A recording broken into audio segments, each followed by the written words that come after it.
il y a un phénomène Sonko.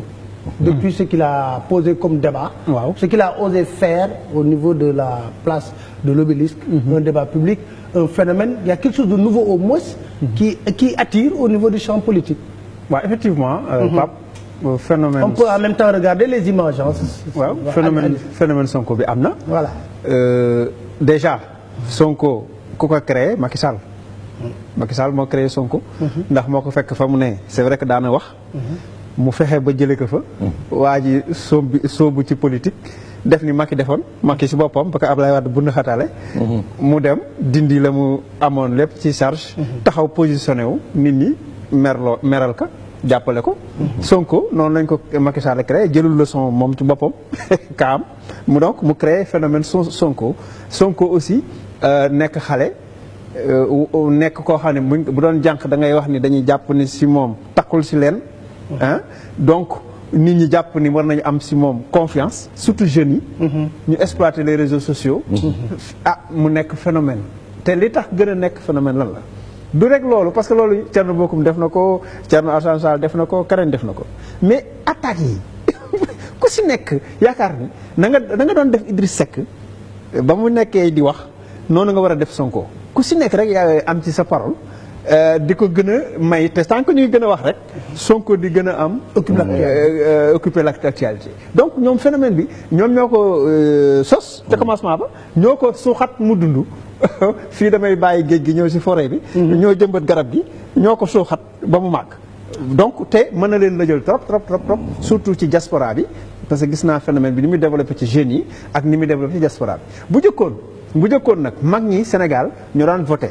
mag ñi daan voté góor ak jigéen ñaare ñu wañ koy wax ci parrainage xam nga nit ñi xamuñu luy parrainage ba pare mënuñu sax signé far ñu bari mënuñoo signé ñoo ngi mën a yem donc loolu problème la maanaam pour ñëw ci électeurs yooyu di voté suñuy papa suñuy maam lañ xamuñu si bëgguñu ñaare duñu votel ay jeunes yenn yi nga xam ne xamuñu leen moo tax ñuy indi affaire jihadiste ak naan terroriste laak yooyu pour nit ñi mën kaa ragal or léegi bu ñu fexewoon ba jeunes yi am seen carte électeur commencé voter à partir de ce moment xëy na révolution dina mën a dugg si mais phénomène bi moom am na régime bi moo doon xeex benn nit fexe ko ba jëmbat garab gi jëmbat ko suuxat ko garab gi màgg commencé leen lëjal et te boo xefee nag bu ñu moytuwul dina leen gaañ parce que Sénégal aussi day tourner ci rythme France ñaare Sénégal day xool bu baax ci France le phénomène Macron yaakaar naa xaw na inspiré jeunes yi ak cadre yu bëri ci ñu jàpp ne ku mel ni Sonko amaana bu ñu defee attention mën na indi lu bees ci politique Sénégal révolutionner méthode yi révolutionner tamit. ça a déjà commencé avec sa manière. sa manière révolution yi fexe ba indi lu bees indi loo xam ne amaana ëllëg si bi dina mën a jëriñ réew mi parce que nag bu ñu fàtte ne ñi fi ne ñi si ëpp depuis Senghor ñu ngi fi. dañu xaw a sàppi ñu baal ma ci waxin bi mais dañu sàppi parce que boo xoolee depuis Senghor les mêmes personnes ngay gis ak les mêmes situations maanaam séddalu bukki lu ñëw rek ñu akimoo def ci seen poche ñoom di nekk ci seen climatisation nit ñi nekk si naaj bi 100 francs di leen te donc système boobu la jeunes yi am conscience ak réseaux sociaux yi ak développement éducation bi aussi di changer xale yi bëgg lu bees te Sonko moo leen offrir actuellement loolu. Très bien alors. Sociologiquement on pouvait s'attendre à l'émergence d'un homme comme Sonko parce que soo xoolee discours am bokkul il est plus axé sur des questions de bonne gouvernance la gestion du pays c'est pas des politiciens classiques yi nga xam ne moom la ñu xamoon.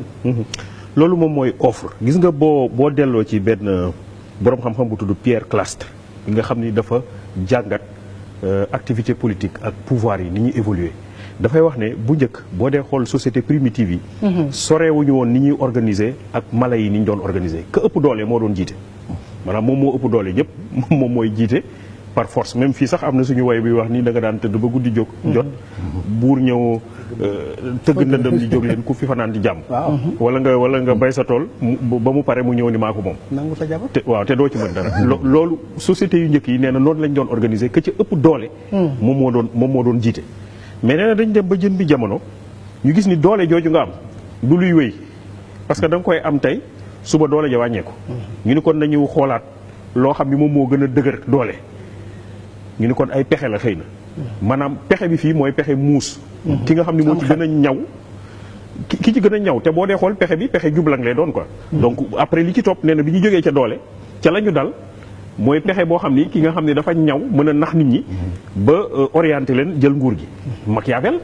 par exemple da koy développé ci le prince ak la ruse. waaw ñu ni loolu tamit dañu dem ba nga xam ne mënatul wéy comme ni doole di mënul la wéy pexeek nax nit ñi dañuy dem bay xam ne wéy parce que nit ñi dañuy yeewu xam ni da nga leen doon nax léegi li nga doon naxee dootul mën a dem léegi ñu ne xaaral nañu organiser ci façon boo xam ni xëy na moom moo gën a dëgër mooy nañu am offre politique loolu moom moo indi idéologie yi alors idéologie yoo xam ne dañu ne man société nii laa ko bëgg a organiser nii laa bëgg mu doxee mooy capitalisme ñëw communisme ñëw jamono ñoo ay léninisme ay maoïsme ay anarchiste alors donc ay idéologie yu bëri juddi mais idéologie yooyu boo ko xoolee tamit lii sëñ bi doon wax naan dafa am ñu sàppi dañu dem aussi ba sonn ba essoufflé wu ba parce que jéem nañ ko appliquer boo jëlee par exemple système communiste 1917 avec la paix de Brest-Litovsk en Russie Lénine jiite les troupes bolcheviques mais après bi ñu commencé appliquer daal ni nañu jël le modèle socialiste selon l'inspiration marxiste bi ñu ko doxalee Staline ñëw au pouvoir Brezhnev et cetera ba ci Gorbatchev nit ñi lii mënul dox nga xool système capitaliste même chose inégalité yi mu indi ci àdduna bi parce que dañu ni buñ ko indee xëy na nit ñi dinañu gën a am dinañu gën a dund waaye boo ko dee xool li muy indi li Cheikh Hamidou Kane di wax nee na développement nekkul ci am xaalis rek mais ni ñu koy tasaaree la bu fekkee développement ci ñenn nit la ñoom ñoo yor xaalis ñeneen ñi amuñu loolu développé te capitalisme loolu la créé ñenn ñoo koy aakimoo ñeneen ñi duñu yor dara alors léegi nag ñu ni comme yooyu yëpp doxul nañu xaar ci nit ñi ñu indil ñu offre bu bees moom la Sonko waaw loolu laa la bëgg a indil historique bi loolu la voilà. donc nañu xaar ci nit ñi ñu indil ñu offre bu bees offre boo xam ne dinañ ci gis suñu bopp alors gis nga nañu fàttali ko tuuti bi Ablaye Wade bi muy génn ci bi muy perte pouvoir bi en 2012 dafa amoon ñu taxawoon assise nationale dafa génne benn offre dañ koo togg liggéey ko bi ñu paree ñu ni kan mooy jël offre boobu pour taxaw pour xeex contre Ablaye Wade parce que objectif bi c'était loolu nañu dajale opposition yi yëpp ñu taxaw togg benn offre jox ko kenn mu porté ko ñëpp jàppale ko mu daal di jàkkaarloog Ablaye Wade bi ñu demee ba ci cëppaandaw la ba ca tefes ga la ñu gis ni déggoowuñu parce que kii jël fii kii jaar Moustapha Niasse jaar fële Tanor jaar ne le affaire yi tasaaro Macky Sall ñëw ak offre yoonu yokkute waaw taxaw fa rek donc il faut bu ñu fàtte loolu offre boobu parce que kuy bëgg wax ni programme ak ay offre amul sens da ngay nax sa bopp ak discours amul sens da ngay nax sa bopp non damay fàttali Seydou Gueye kay da doon wax ne nous on fait même pas de promesse nous nos termes on fait des engagements mais c'est ça yoonu yokkute bu ñëw ak yoonu yokkute proposer ko population yi wër Sénégal nit ñi gis ci seen bopp daal ni kii la alors Sonko tey jii mu mel ni dafa liggéey moom tamit ci benn offre bu bees dafa xam nga boo ko dee xool sénégalais yi li ñuy jooy lu ci ëpp moom mooy suñu alal bi niñ ko yoree am na problème xam nga déjà Sonko bu ne député yi la ñuy fay impôt moo gën a néew foofu la enseignant bay fay impôt loolu dafa nekk lu doy waar ñu ñëw ci accords yi ay affaire pétrole affaire gaz et cetera mu génne ci loo xam ne lu documenté la aussi maanaam xam nga pour la bu njëkk da ngay gis koo xam ne dafay wax lu ko neex rek quoi jéem a kii mais li muy wax daf koo documenté ni attaqué leen alors terre bi ba pare défier leen moom ne leen ku bëgg na nga ñëw débattre ak man ci dossier bi terre bi ñu nit ñaata milliards la mu ni du loolu moom am na ay preuves yu wane ni tant de milliards ba léegi gisuma kenn ko taxaw daal di koy weddi alors au-delà de ces yu ndaw yooyu muy taxaw mu ni moom ci discours la ne bind livre wala bind boog ay livre daan ni sama xalaat samay solution yu may proposé ni ngi nii mobiliser les jeunes ñu ci bëri gis ci seen bopp alors kon mu mel ne au lieu que ñu nekk ci politique di saagante di waxante lu ñaaw di sànni xeer diw li mu def baaxul mooy man lii laa xalaat voilà plutôt que di nekk fii nii diw dafa ñaaw kii dafa bon kële nañ ko rey moom dafa ne man lii laa xalaat gis nga loolu Almaami Souleymane Baal bi muy jiitee la révolution de Ñanki Torodo en 1776 au Fouta di muy ñëw dafa indi programme dafa indi proposition te boo dee xool un peu proposition yi boo xoolee principe de gouvernance yi mu développé da nga koy gis ca Sonko maanaam bonne gouvernance njiit ba na mu war a taxawee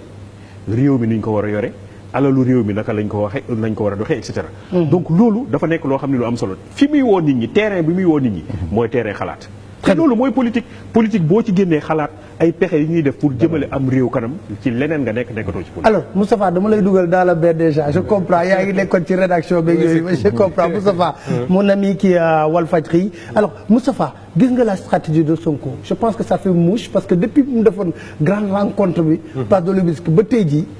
moom mooy cible bi nga xam ne numéro 1 bu le pouvoir alors conséquence da koy jox buzz lui il continue à faire son travail tranquillement dem Kër Massar ak la ko fa dal ak loolu yëpp continue son travail donc ça veut dire qu'il a réussi quand même à secouer le pouvoir. d'accord Pape maa ngi lay nuyu bu baax. di jéggalu ci tardé bi di nuyu sama mbokk yi ma fekk. ak ñëpp ñi nga xam ne ñoo ñuy seetaan waxtu wi ci 2STV. alors Ousmane Sonko man damay wax ne qu'on le veuille ou pas. qu'on l'accepte ou pas c'est une réalité. politique qui existe au Sénégal et li ko may mooy li professeur doon développé sànq c'est-à-dire que d'abord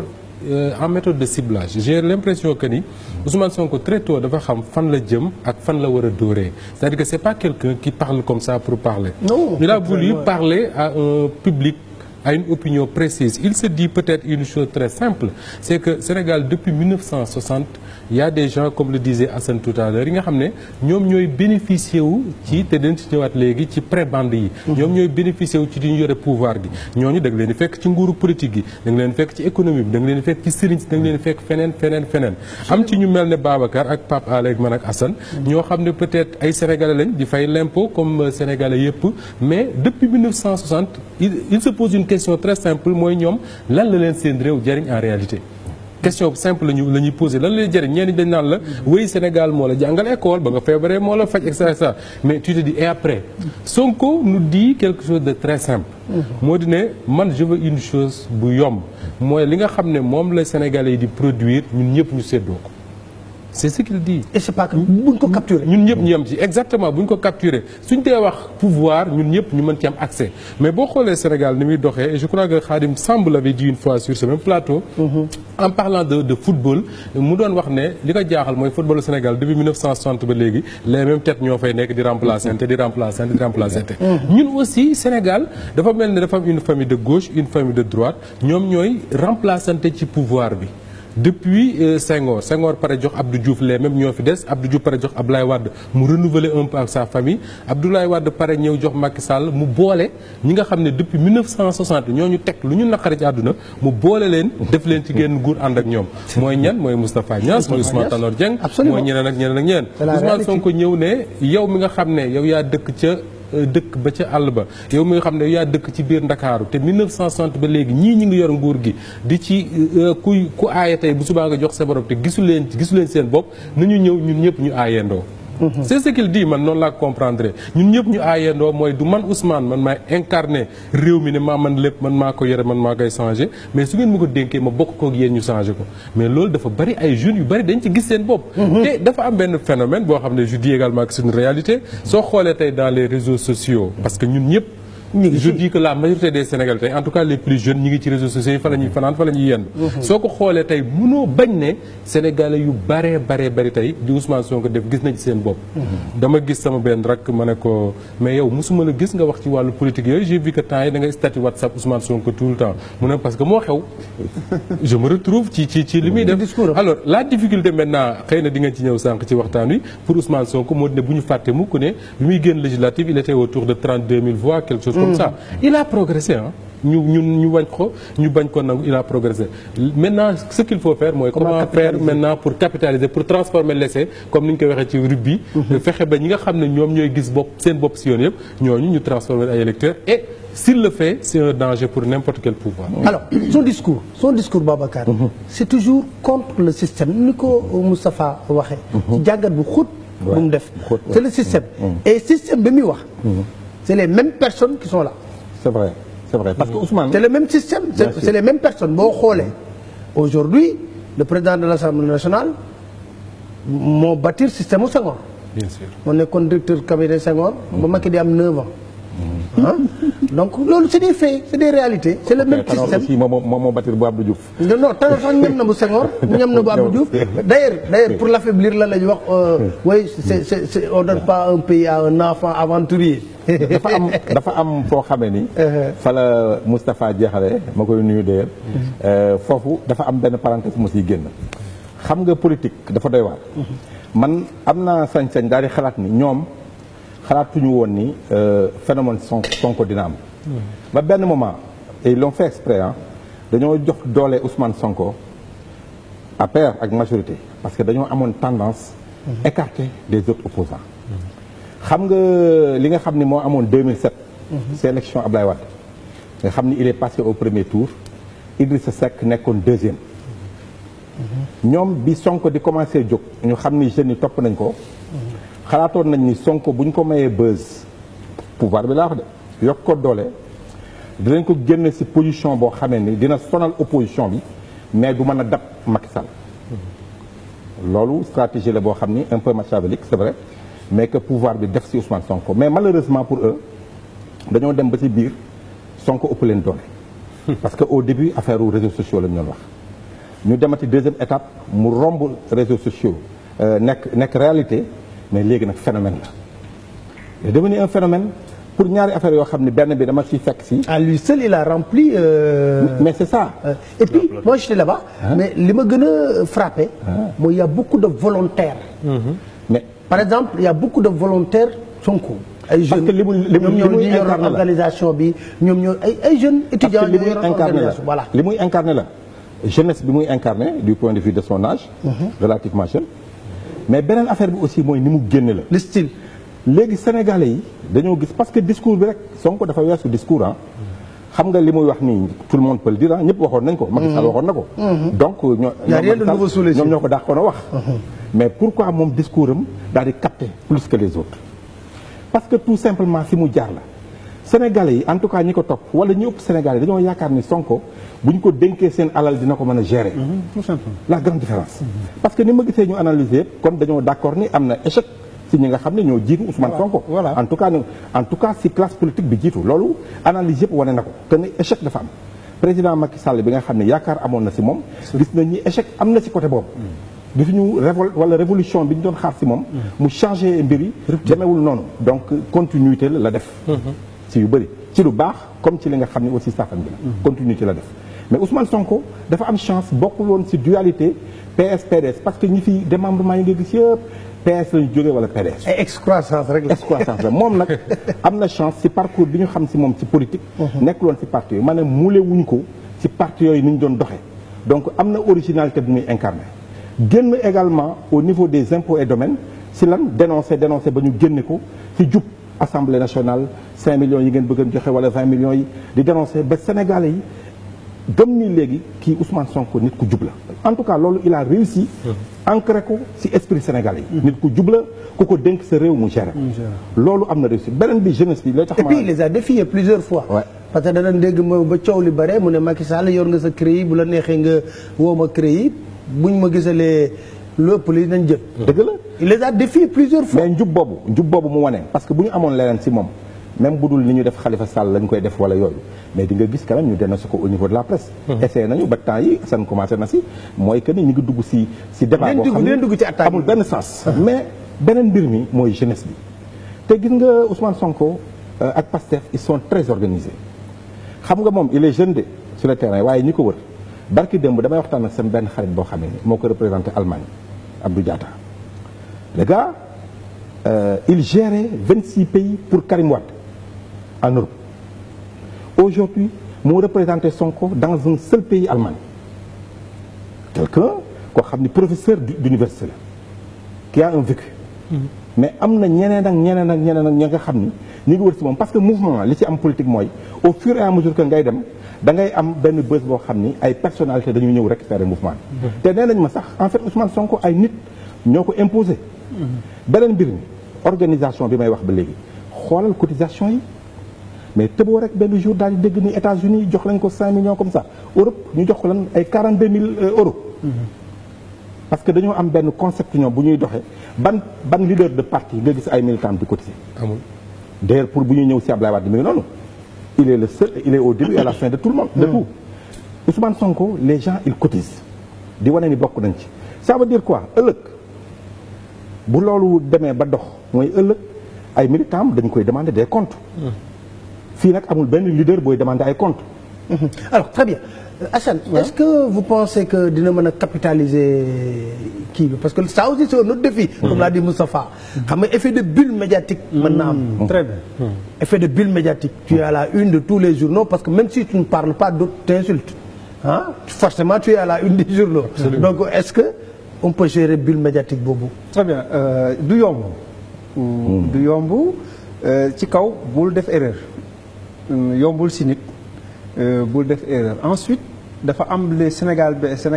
lu ñuy wax benn sociologie politique bu si am. ay réalité politique. par exemple wax ngeen ko sànq cotisation bi nit ñi bu campagne électorale commencé dëgg ba takarnaase dañ koy def traite. xam nga traite gerte. bu jotee nga bëgg di ci feesal sa poche am ci dara. politique bi dañuy bëgg di ci am dara. dafa bokk ci suñu sociologie politique. maanaam tey booy def campagne boo nee asalaamaaleykum ñu ne lu mu andi. ak wala loo fiy bay. mooy loolu. asalaamaaleykum ñëw na kat gan gi ñëw na waaye lu mu fiy bàyyi. pour que ëllëg ñu mën see régler lii régler si courant bi régler si kii amoon nañ problème saako ceeb gaz bi jeex na. foog nga ne loolu mën na ko handicapé. si bu baax xam nga dafa am benn affaire boo am si réalité politique bu Sénégal. mooy buñ la tàccoo. ñi lay tàcc noonu defal attention parce que bis bu vote bi jigéñee des 2 jours 3 jours ñu si bëri dañuy changer seen kanam fas ka dañ koy fas ay réalité politique la yoo xam ni ñu bëri du ci def attention parce que leader yu bëri trompé na leen bëri na leader yu ñu tàcc si ay meeting tàcc yu kii bañ ni fii moom mokk na donc comme noonu ñu koy waxee fii mokk na waaye gis nga bu élection ñëwee si ngay waaru si àddina dal na Ablaye Wade si deuxième ci kiyam bi mu kii ak Macky Sall am na zone yoo xam ni koo ko waxoon ni di nga fa perte dafay wat ni mënta nekk. d'ailleurs am na bi élection yi passé am na ñoo xam ne bi ñu demee di seet Ablaye Wade da leen dàq ne leen yéen du ngeen dara c'est ay kilifa. donc dafay wane ni il faut ñu jéem a capitaliser loolu xam nga sànq sama biir wax bi dama ni jeunes yi il faut ñu wuti ay carte électeur jeunes yi li mag ñi nekkoon ay électeurs yu mag il faut que jeunes yi nekk ay électeurs yu mag. parce que réew mi il faut que ñu jox leen seen i carte. waaw parce que primo d'accord naa xam nga bindu nañu. d'accord mais xam nga Assane lan mooy problème bi. waaw booy jeunes yi da nga jeunes yi bindu nañu. deuxièmement problème bi soo xool primo votant yi ñu bëree bëri. jotuñu wax nañ ko. très bien man waxuma ko. je reprends le rapport de la Sénat. qui dit qu'on a empêché à 1,2 million comme 1,3 million de personnes d'avoir leur carte. Donc il faut ko wax dans son rapport. il faut nit ñi jot seeni carte. il faut que leader politique yu bees yi ñi nga xam dañu am si ñoom yaakaar ñuy doser les méthodes politiques. bañ révolution bi warul total. il faut que ñu jël expérience ci ni système bi daan doxe yenn saa yi ñuy ànd ak système bi. si nit ñi bu ñu amee seen soxla ñu lay gis waxuma sax nga am alal joo leen jox mais quand même dëj yi ngénte yi ak seeni soxla nga wane ak yëg gu amat sëkk. bañ a passage ñu koy jaale ñun ñëpp waaw Mariam Sagna effectivement qui est décédé. absolument te moo nekkoon levée du corps à 15h. 15h macha allah yàlla na ko yàlla yërëm. donc ñu yooyu yëpp il faut ñu ciy jël exemple. ñu bañ a raxas système bi. ñooñu doon def Macky Sall profité na bu baax ci système bi mu nekkee candidat donc il faut que ñoom tamit ñuy doser système yi pour mën a satisfaire mag ñi aussi yenn électeurs yi nga xamante ni xëy na ànduñoo ñoom si mouvement bi. très bien et puis ñu bañ a fexe aussi bañ a def erreur communication. waaw loolu surtout accident Lamine. alors ñu dem rek ñu seetaan les attaques parce que yéen a ngi koy wax léegi je pense que attaque d'ailleurs yu ñu koy def moom. personnellement Ousmane Sonko attaque yi ñu koy def après de manière globale ñu mën a waxtaanee vraiment suñu niveau démocratie. war nañ ko mën a yéegal je crois. alors on va regarder dama ci jël ay 2-3 personnes rek yoo xam ne def nañ ay attaques ngeen déglu ko après ñu dellu soit ci plateau bi. dama bëgg mu toog Mermoz bàyyi ma ak ñoom Sonko ci Dakar ak ci banlieue bi fu ma tasee ak ñoom danaa leen duma moom loolu laay wax fu ma tasee ak ñoom danañ ma abal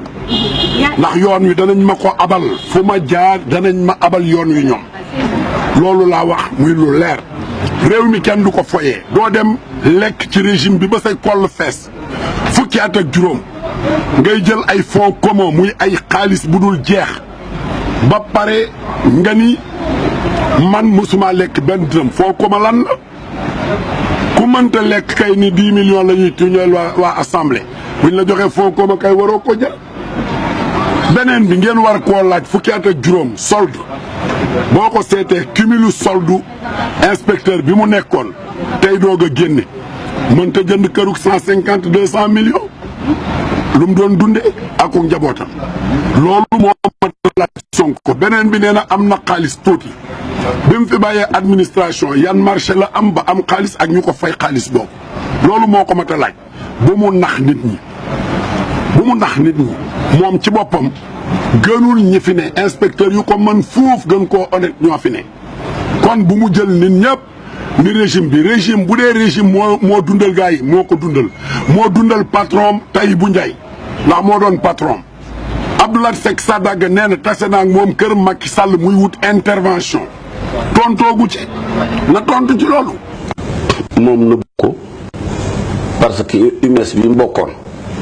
association yoo xam ne bokk na ci depuis université ak ñi mu fréquenté yi ñëpp ak ñi ci jógee ñun xam nañ leen xam nañ ne ñooñu ñooy salafiste par excellence. salafiste nag ak Daesh ñu mel ni nga ne colis posto ne colis piégé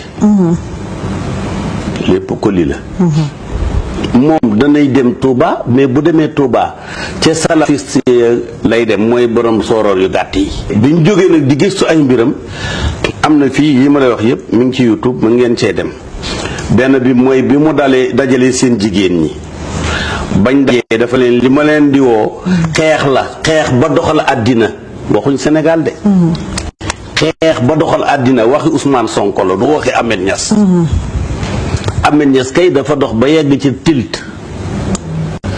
xeex ba doxal àddina loolu mooy slogan wu Daesh su nekkee moom la Daesh di wax ci arab moom lay wax ci olof te ñun ñu dégg xam arab ya xam wolof ya war nañoo won nit ñi benn la. Ousmane Sonko li mu war a wax mooy fan la jëlee xaalis bi nga xamante ni moom la nekk di politique parce que fonctionnaire yi ñoom ñoo yor suñu koom-koomu réew fonctionnaire yi ñoom ñooy jëmale suñu réew kanam mais fonctionnaire bu amee xaalis ni Ousmane Sonko mësuñu ko gis te foog nañu si loolu bay ni dafa am ñoo xamante ni ay islamiste la ñu nekk si ginnaaw ñoo xamante ni ñoo koy jox koppar ngir ñi nga xamante ni ñooy kilifa diine yi nekk suñu réew ñu bañ lañ rek ñu bañ lañ naw muy Sëriñ Tuubaa muy Maam El Hadji Malick muy même ñi nga xamante ni mooy jàmbur ñooñu nag donc ñu leen mayee ci dara. Très bien alors Djibi une réaction. waaw naan débat bi defe naa war na dépasser. waaw doon lii en fait man li ma gis mooy il faut que nit ñi bu fekkee ni da nga bëgg a contrer kenn koo xam ne dafa indi programme da ngay indi sa programme yow teg loolu foofu la débat bi ne. alors je crois que fi nga xam ne moom mooy réorganisation bi Macky ak ñi mu àndal war a def mooy fi ñu jëm nii ñoom dafa am lu ñu proposé woon Sénégalais yi ñu àndi ceeg ñoom waaw léegi yow yaay wax Sénégalais yi fan laa toll ci li ma leen proposé woon ci jëf ji ma koy def ci pratique quotidienne loolu moom mooy seen position leneen loo ci def rek nit ñi dinañoo gis nga Ablaye Wade 2012 amoon na doole Assane wax na ko organisé na fii benn meeting daal ni am na plus de 3 millions de personnes buntu kër Cheikh Béthio mu ni Macky daje na ak moom côté Gédo mu yor oto bu ndaw juróom benn nit topp ko Macky boobu moo gagné les élections gis nga bu fekkoon xaalis bi kese la mais kon Diouf du fi jóge kon Wade du fi jóge joxe nañ ko je veux dire que offre politique bi ma doon wax sànq dafa am solo maanaam li nga xam ne moom ngay proposer nit ñi ñu déglu la parce que toll nañu foofu ngay wax nit ñi ñu déglu la nit ñi tamit di la natt heureusement am na ci actuellement parti yi nga xam ne ñi ngi liggéey ci loolu dernièrement dégg naa Idrissa Seck mu dajale ay cadre am ñun dem def naa au niveau de la petite côte Sali di travailler sur un programme et paraît-il qu'il va même lancer un programme voilà il va proposer un programme loolu c'est important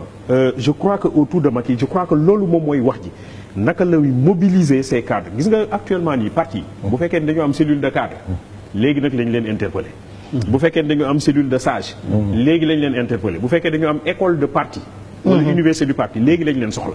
ñu travailler ci ay programme communiquer ak population bi ñoom fi ñu leen di xaar ci communication mooy lii la ñu def boobu ba léegi par rapport ak yoonu yoo côté plan Sénégal émergent bi ñu leen proposé woon. ñeneen ñi fi ñu leen di xaar mooy ñun offre alternative bii la ñu def et je crois que Sonko ci loolu la liggéey. ki fekk yow bu fekkee ne kooku mi ngi liggéey ci offre bind livre ñëw wax nit ñi ni man fii laa toll yow nga naan ko wëyu nga bandi nga et cetera maanaam yow da ngay wàññi sa bopp quoi en fait. donc fi mu toll nii fi ñuy xaar débat bi gis nga Pape Alé politique dafa am importance man dama bëgg ñuy respecter politicien contrairement à ce que ñu bëri di wax naan politiciens yi tekkuwuñ dara non politicien bu nekkul woon ci réew musiba am nit ñi bu ñu deful woon politique dañuy rayante donc ki nga xam ne mi ngi ci arène politique ku important la pour communauté bi bu ñu nekkul woon dañ doon wax ay programme di échanger ay programme ay rayante la ñuy def de donc politicien dafa am solo mais politicien boobu li nga xam ne moom moo ko gën a jox maxaama ci pénc mi mooy dafa am ñëw indi ay propositions yu muy defar pour que pénc bi gën a jëm kanam ci seen dund boobu léegi mais par contre bu fekkee ne politicien dafa bëgg a ñëw xalaat ni bu ma utiliser xaalis dinaa ci mën a génn bu may utiliser ruse moom laa la doon wax sax ne la bu njëkk loolu lañ doon def mais on s'est rendu compte que loolu du wéy bu ma ñëwee bëgg a jaar ci ay sëriñ ñu jàppale ma dinaa ci mën a génn loolu du dëgg-dëgg politique mooy amal sa offre nii laa gisee réew mi nii la doxee boobu ba léegi yaakaar naa ni boo leen ma ko joxee dinaa jaar yoon bi ba pare nag nga am ay actionnaires yu ànd ak yow alors li may wax actionnaire moom mooy buñ nee ñoo xam ne dañoo ñëw bokk ci parti bi di joxe cotisation ñooñu ay actionnaires lañu dafa mel ni da ngeen a am société entreprise ñoom ñu am ci action donc dinañu vérifier seen action fan la toll loolu c'est très important or ñun boobu ba léegi ni ñu doon xaw a defee politique mooy dafay am benn constante ak ay variable donc amul actionnaire kenn moom mooy wax mooy buur mooy bummi donc il faut que données yooyu changer il faut que parti politique yi actuellement seen cellule de cadre yi ñu liggéey loo leen vraiment seen système seen cadre de communication dafa am solo ñu liggéey loo leen vraiment autour d'une offre wax ak sénégalais yi ci offre boobu mais ay yenn yi ay wax yi yooyu noonu franchement. c'est trop je pense c'est trop terre à terre xaxar laa koy wooyee de xaxar kii ñëw wax la programme ne la vision solution ñëw nga koy wax salafiste mais et puis moi je dis que conseil constitutionnel. est-ce que ku fay déposé ko da doon taril Fatiha. ñoom ñoo koy doo tari Fatiha doo wax au nom du père. xam nga Pape lii nii je crois que dafay confirmer li Babacar doon wax sànq moo di ne Sonko dafa mekk mbir boo xam ne xëy na daf ne xës seen kaw xamatuñu ban côté lañ koy jàppee. xam nga boo jëmee ci arène war a bëree entraîner que bëree que nu ñu koy waxee yaaw jaal ñi finalement nga dal ci Balla Gaye di nga am problème pour xam ban côté ngay jaar donc effectivement les gens ont des problèmes pour xam nan la ñuy appréhender en réalité le phénomène Sonko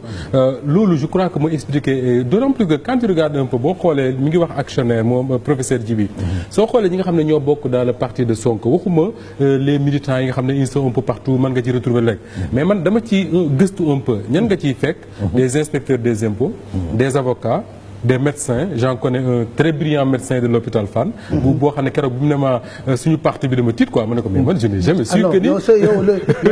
moi j'ai des amis magistrats voilà. qui me disent que bon oui. On peut te le dire on est dedans quoi su ma defee émission soo kooku yooyu suñu leader bi nga invité woon démb non c'est très sérieux quand le gars m'a dit suñu parti bi moo sama réflexe bi njëkk mooy laaj ko mais man parti mu ne ma Pastef ma ne ko mais man je n'ai jamais su mu ne ma non bokk naa ci temps yi mais parce que je trouve que le gars il est sérieux c'est comme ça qu'il me l'a dit je trouve que le gars il est sérieux alors un phénomène comme ça ñëw jékki-jékki taxaw les gens ils cherchent nan lañ koy attaquer mais li professeur Djibi wax mooy il faudrait que le parti au pouvoir s'organise pour xam ban côté la ñuy attaquer le gars mais ay attaques la yoo xam ne finalement Sonko daf koy def nii rek mu jàll dañuy wax la fortune de Sonko Moustapha Cissé loolu lan la wax sànq mënoo jariñoo ci système bi ba pare ne système bi baaxul cela veut dire quoi que ni ñoom politique li ñu bëgg mooy wax ne finalement ñëpp a yam te bu ñëpp yamee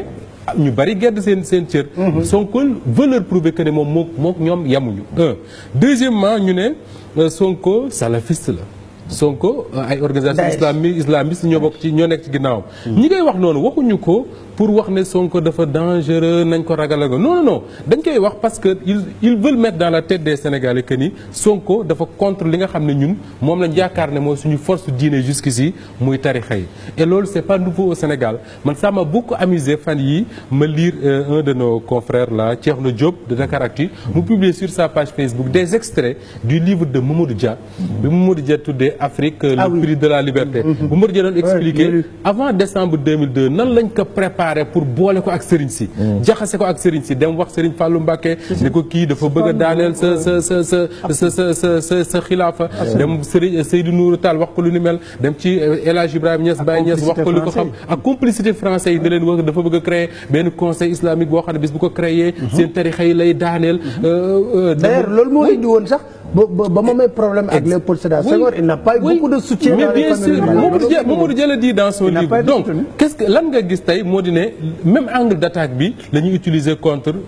Sonko moo tax Sonko il a tellement bien compris que ni fan yi da ngay dégg muy expliquer nan la bokkee moom ak la famille de Serigne Rawane Ngom bu Paal nan la bokkee ak waa Thiénaba extra pour rassurer un peu que ni nekku fi moom pour mener une guerre contre les tarixa wala mais nag bu ñu fàtte mukk ne li ñu doon wax sànq le système ñi ci profité wax naa ko sànq c'est pas que les politiques daf ci bari ñoo xam ne c'est des marabouts je dis pas que Mamadou Dia dit d'ailleurs terme bu ma neex la wax dans son livre là mu ne ñi ñu tudde les grands marabouts ñi ñu tudde les grands marabouts au Sénégal du ñoom ñooy jariñu en réalité ci système bi mais dafa am autour de tout un monde boo xam ne le système tant que mi ngi mel ni mu mel ni daf leen arrangé parce que gars yi Serigne Mansour Sy Djamil di wooye la mafia politico-religieuse voilà mafia politico-religieuse mafia démocratie ou quelque chose comme ça ne gis nga tey daf ci bari ci suñu classe politique bi ñoo xam ne tey dañoo am ay des relations ak la classe maraboutique souvent bu ñu demee ñooñu ñu tuddee ñun sëriñ su ndaw seeg yooyu ñooñu ñooy profité ci système bi ñi muy demee soo ko ne man si je prends le pouvoir ce système là dama koy casser cela veut dire quoi que ni comme li Mamadou Dia doon wax en 62 que ni su may lebal sëriñ yi parce que ci livre am da koy wax ne su may lebal sëriñ si damay lebal ñi nga xam ne suñu bayee dañuy fay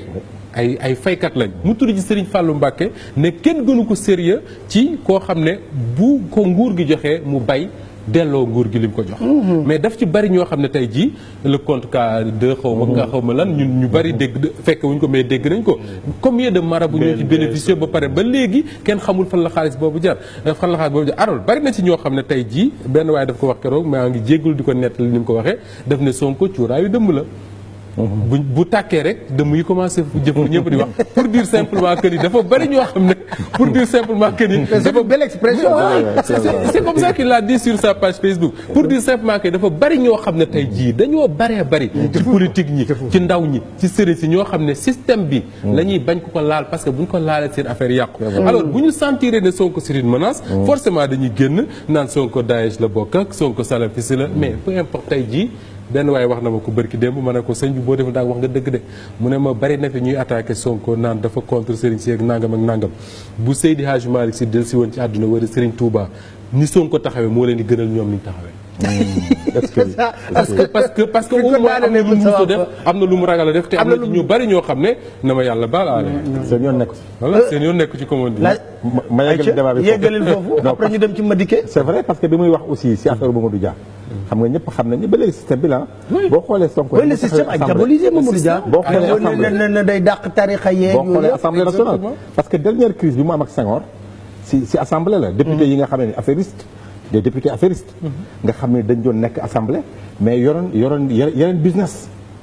ba léegi xam nga moo am yeneen business Mamadou Dia di xeex ak ñoom di dindi business boobu ñu amoon banque yi doon leb ak tout ça dindi ko ñu commencé braqué wu d'ailleurs Senghor ñoom la utiliser assemblée après pour daaneel Mamadou Dia donc boo gisee Mamadou Dia Sonko d'ailleurs citation yu bëri Mamadou Dia lay wax mais foofu la ma fay yokk rek mooy que ni xam nga Sonko fi mu nekk nii li tax mu gën a nekk danger il est en train de créer beneen pôle xam nga boo déggoon ñoom ñëpp ñu naan le président Macky Sall day gagné dañoo yaakaaroon ni 3 pôles ya nga xam ni dans les élections sénégalaises il faut 3 pôles yu solides ci opposition pour mën a daaneel Ablaye Wade looloo taxoon mu jàlloon au premier tour en 2007 gis nga 3 pôles yooyu ñu ngi commencé constituer te c'est une menace pour Macky Sall parce que fi mu nekk nii boo xoolee Idrissa Seck rek daanaka ak akulitam yëpp benn pôle la gis nga Khalifa Sall ak Karim Wade ñu dem élection yu ñàkk dema dinañ bokk pôle la léegi nag 3e pôle boobu nga xam ne amul woon ba waa Macky Sall di fecc léegi Sonko est en train de créer un 3e pôle parce que boo xoolee dafa am jàngat bu ñuy am benn cas d'école ci élection yi di ñëw bu njëkk ba da ngay gis 30% 20% après ñu yóbbu waa ji 2e tour ñu yóbbu ko Abdou léegi nag mi ngi mel ni rek ngeen di match football léegi Macky Sall daal di am 50 000 ñu ne 50 000 francs la ñu laaj Macky Sall mooy 50%. opposants yi ñu laaj leen 50 000 francs bu njëkk ba ku am doole day ñëw joxe 25 000. comme Ablaye Wade en 2000 kii joxe léegi nag cotisation opposition bi ay 1000 francs la ak 500 000 dañoo bëri mais dañoo bëri ba nga xam ni man boo leen jalee mën nañoo mat 50 000 francs. te loolu c'est un cas d'école ci élection Sénégal boo xam ni masuloon am moo tax ñoom seen analyse yëpp dañ naan 3 pôles yooyu du am pour yóbbu Macky Sall au deuxième tour léegi nag Sonko avec son dynamisme ak nit ñi ko wër surtout jeunesse bi parce que jeunesse nag ku leen am nga lépp. te loolu le président Macky Sall foofu la amee faille au niveau de la jeunesse de son parti et également dans la manière yi muy gérer wax ngeen fi Moustapha Niasse. et puis beaucoup de jeunes ñu koy reproché dañ koy wax na ko il ne s'entoure que de vieux. mais ñan ñoo tontu. il ne s'entoure que man xam nga bi nga tegee image yi man dama doon xool ñan ñooy tontu parce que nag le professeur wax na ko nañu organiser wu les cadres ak ñi nga xam ne ñoo war a tontu. APR xanaa amul ay nit yu am maanaa yoo xam ne bu ñu waxee ñëpp dañu leen di déglu. mais est-ce que mais c'est là même où je dis que est-ce qu'on a besoin sax tontu Sonko. par exemple. c'est la question que je me pose. man dama ne woon su ma nekkoon APR man. Sonko def li muy def ni mu siiw.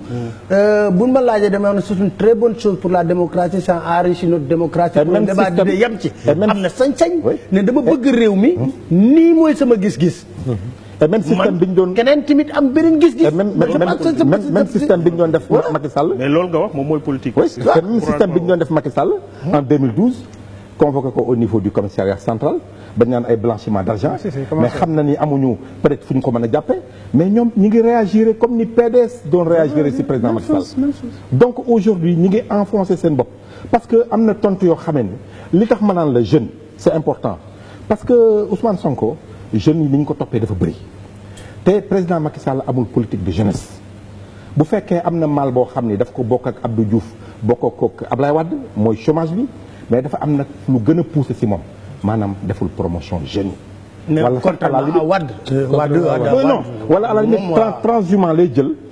excusez-moi du terme pour ñi koy dégg ñi mu concerné. mais jël leen def seen promotion. mais Babacar pourquoi vous excusez lu tax ngay tëj jéggal. non parce que non oui waaw d'accord on peut dire.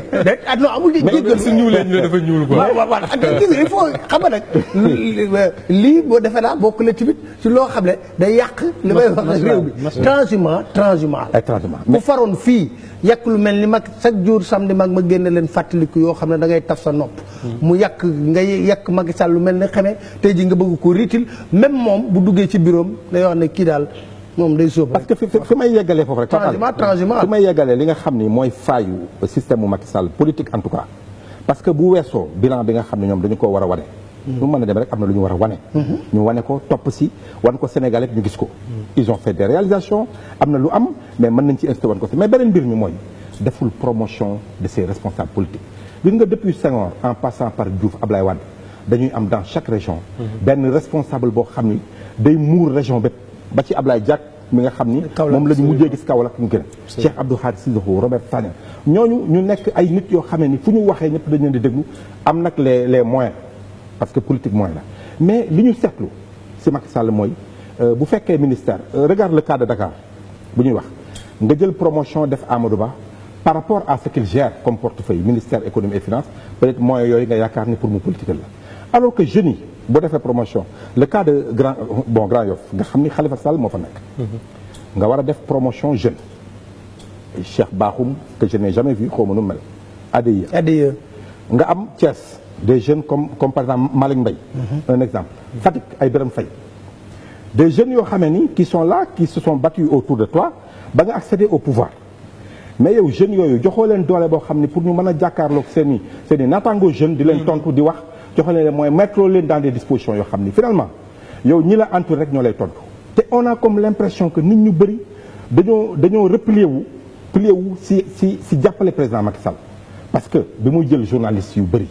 on avait pensé que quand même ëllëg bu coow amee ils seront sur les plateaux de télé en matière de communication wala d'argumentation mën nañoo wax loo xam ne ñenn ñu ko wax mais nag dama fekk ne Babacar am na journalistes yoo xam ne balaa ñoo dugg dañoo wax yu garaaw seen wax leen tënk waaw seen wax leen tënk dañoo wax yu garaaw yoo xam ne dañ ko écouté lu gars yi wax écho téye ko boo xam ne boo ñëwee toog rek ñu ne la yow. Pape juste si li Babacar di wax par rapport ak ñi nga xam ne ñoom ñooy tontu Sonko. en fait tey bu fekkoon ne promotion wu jeunes yooyu am na des jeunes qui ne doivent rien à personne. sauf seen njàng seen liggéey te am na dans l'APR am na yoo xam ne le livre de Sonko mën nañ ko jël démonter ko argument contre argument comme ni ko professeur waxee sànq. mais boo jëlee un Ousmane Tanor Dieng qui dit oui on ne va pas confier le pays à des jeunes aventuriers mais la question simple que n'importe quel jeune sénégalais di poser mooy yow tu n'es pas jeune aventurier tu es un vieux qui est là peut-être depuis 60 mais qu'est-ce que tu as fait pour le pays loo def pour Sénégal c'est des questions qu'on se pose alors que loolu su ko fekkoon ne ku yam ak Sonko yam ak moom jàng tolloog moom ay at nekkul un produit du système comme ni nga ko waxee jariñoo wu ci depuis 1960 bu taxawee ne de parler aux jeunes sénégalais ne leen Sonko mi bu ngeen ko joxee seen réew ci aventure la ñu jëme parce que nangam ak nangam su boobaa les jeunes sénégalais déglu ko mais Ousmane Tanor Dieng dit par exemple il faut simplement nga xool les réactions ci réseaux sociaux yi da ngay comprendre simplement que ne les Sénégalais ñu ngi nekk ci monde yu bokkul nga dégg un Moustapha Cissé Lo qui a été avec Senghor Diouf Wade Macky Sall kii di non mais attends à la limite da nga naan mais attends Macky Sall qu'est-ce qu'il a fait système diabolisation bi utilisé nañ ko longtemps contre Ablaye Wade xëy na fàttewu leen dañu wax Ablaye Wade moom mii la woon Khadafi Ahmed Khalifa Niass bi nga wane léegi Khadafi ko jox ay armes bi ñuy diaboliser Ablaye Wade waaw moom la ñu utilisé woon très bien Khadafi ay arme bi mag ñu bëri ba soxna Ousmane Ngom def affaire bi nekkoon Air Afrique génne woon mag ñu bëri boobu Moussa Ablaye ñu ni wóorul parce que waaw donc c'est même système bi alors on va aborder un point Madické Niang est-ce qu'il peut représenter quelque chose wala candidature am pourquoi je pose cette question parce que Madické mosuma koo xamal base électorale quand même ba Abdoulaye Wade nekk 12 ans au pouvoir sax Ndar Awa Ndiaye Cheikh Tidiane Sy Ousmane Ngom ñoo Braya Ahmed Fall Braya def naa ñoo ko doon xëccoo. c'est pas un politique. c'est pas boo liiree lettre bi rek. waaw ayca Jibi professeur allez. waaw man dama rafetlu débat bi parce que ba léegi. même bu ñu waxee Sonko bu ñu waxee Niass bu ñu waxee ci ay principe la ñu ne. voilà très très bien donc je crois que c'est important. c'est pas pour égratigner quelqu'un. non pas du tout mais boo ko dee xool ci ay principe naka la nit ki war a taxawee naka la ñu war a organiser woo. parce que en fait dañuy dem ci ay échéances yoo xam ne dafa am importance. il faut que ñu waajal si kii yëpp.